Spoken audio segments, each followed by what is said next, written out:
没骑，没盘，血量健康的那一种没骑。打完1号点之后，把大团调到20号点，把他7个人围了。他们现在很着急，他不能拖得太晚，因为他右边这个要塞还没落，我们不停的用运动战搞死他，让他落不下这个要塞。把极限放出来，把极限放出来，把极限放出来。Everybody number 2 push。Go。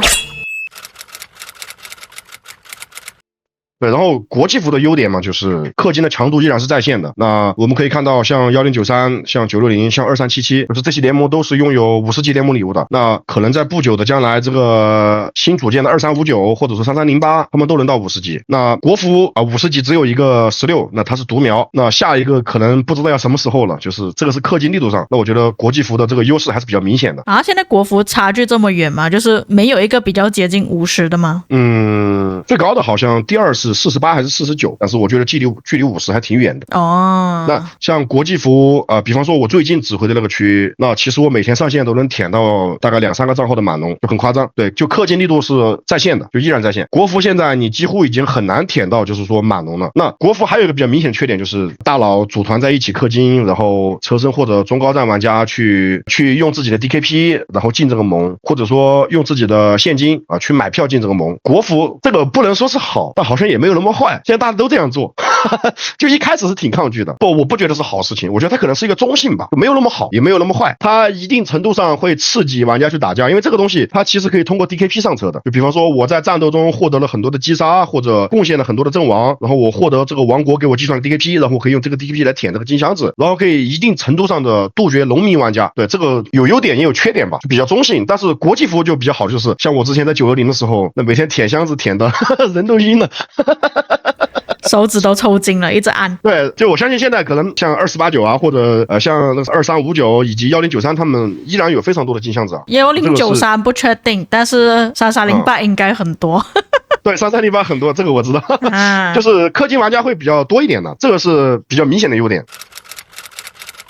国际服其实职业化也没有那么严重了。那比方说我之前看国际服2489跟1093打的那场顶上，那大概就是前几个月的事情。那我觉得就很多地方做的没有那么专业。那这个可能在国际服来说，它可能并不是缺点，因为打的比较乱的话，其实普通玩家体验可能还蛮好的，因为打的没有那么压抑。因为你像在国服，比方说我们打 KVK， 我们会始终去报一个大团，然后去攻伐这个据点。那其实对于玩家是很压抑的，就这一波不管是打下来或者没打下来，然后对于防守方来说，不管守住还是没守住，这个野战都会比较压抑，因为指挥会通常会跟你讲这个要打进去不能拉扯，然后使回去，就是会做很多细致化的指令，但这些可能在国际服没有，就是它没有那么高的职业化呢，就玩的没有那么压抑。关于这一点，我可能要讲一下，因为那一场 KVK 我就是有参与的。严格来讲，我们参与的玩家其实是觉得压力挺大，因为我一直觉得说我们不知道在做什么东西，但你指挥好像没有在指挥东西，你没有一个方向，其实也是挺痛苦的。但是再加上我们那边遇到最大的问题是沟通问题，因为越南玩家听不懂英文，然后我们也不会说越南语，所以就在这一方面有出现一些问题，你沟通不到，你要跟他说要去住房还是要去到哪里也比较难讲，因为我们还有分成群，好像有中文群、有越南群、有英文群，你要怎么去沟通，这个才是重点。没错，这个就是我之前前面跟你讲过的嘛。那国服其实就这个语言沟通是非常顺畅的，国际服最大的一个问题就是你们的语言沟通是非常麻烦的。对，就好像我之前在910指挥的时候，那个时候其实稍微好一点啊，那有你，然后有老王、皮卡丘，对，就你们会帮我做非常多的翻译，就是我的指挥通常来说会顺利很多很多。但是就是可以设想，如果你们不在，那这个沟通成本可能会翻很多很多倍，而且很多有效的指令是无法下达到玩家上面的。那这个战时就会一团糟。对，然后国际服还有一个缺点啊，我觉得就是这个你们这个抱团也现在越来越严重了，大佬之间的抱团，对，之前可能只有一个960啊，那现在注意到像1093这种传统的王国，那他之前是从4个联盟啊，后面精简到2个联盟，然后现在精简到1个联盟。对，就是国际服在慢慢的排除普通玩家在这种精英王国里面，不把他们排除出去。那包括像之前失败的365啊，他之前也是大概从6个盟变5个盟，然后3个，然后2个，现在1个，然后现在1个都保不住了。对呀。对，不停的精简就哇，你还挺了解的，你还知道他连1个都保不住了。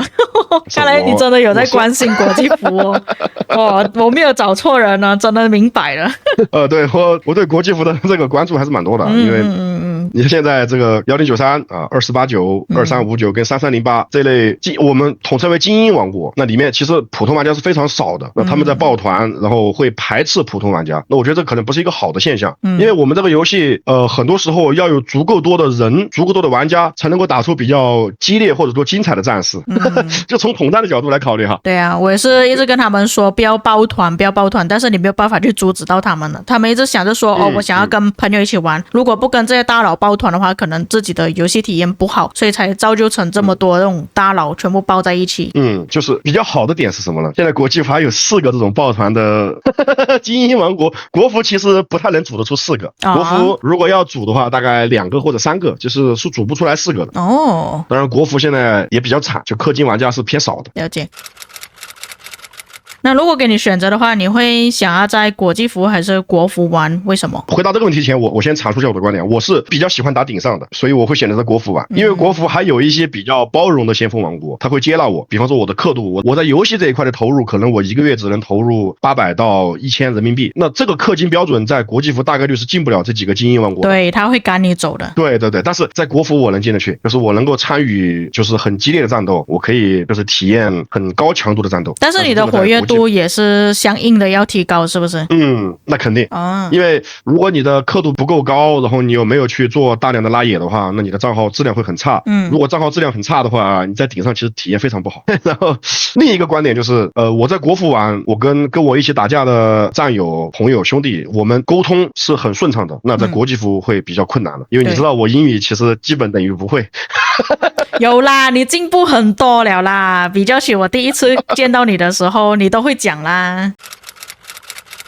之前我在国际服玩的时候，那个时候国服还没开，然后还有很多用中文的玩家，那个时候很多就是国服的玩家是在国际服玩的。那后面国服开了以后，他们就回国服了，那导致现在其实国际服的国人玩家是比较少了。再加上一个是时区问题啊，因为门口现在开放时间都是在凌晨12点1点这样子。对，这个作息也是一个比较严重的问题。就比方说我如果在国际服玩，那我可能玩游戏的时间是在北京时间的晚上7点之后会大量的在线，7点到12点这个区间。那这个时候我的战友是不一定在线的，在国际服的话，他们那边可能是早上或者是凌晨，那没有战友其实是不好玩的嘛，这个你肯定知道的。对，所以国际服的问题还是挺多的。就以我们的角度去想，我们是亚洲玩家，我们是这个时区跟着北京时间呢，那肯定会比较喜欢国服这样子的规律，会比较能够游戏跟现实生活中平衡。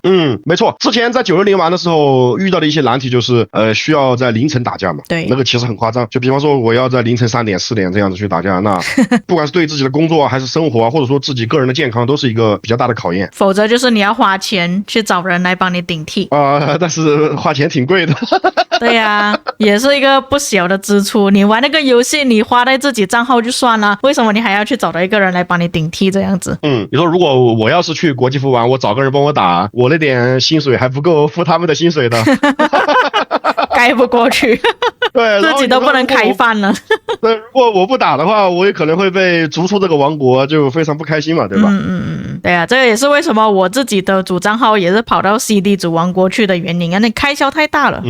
而且 CD 主的王国它通常不会有那么高的限制，就是不会要求你一定要强制在线多少个小时啊，或者说一定要打多少击杀，没有那么多硬性的要求哈。对，就玩的会稍微放松一点。对，你在一些精英王国里面，他会要求你，比方说这个赛季你可能得打30亿或者40亿或者50亿的击杀，那这个其实对于玩家来说压力会挺大的。不可能啊，你一般的玩家怎么可能可以打超过20亿？很难呢。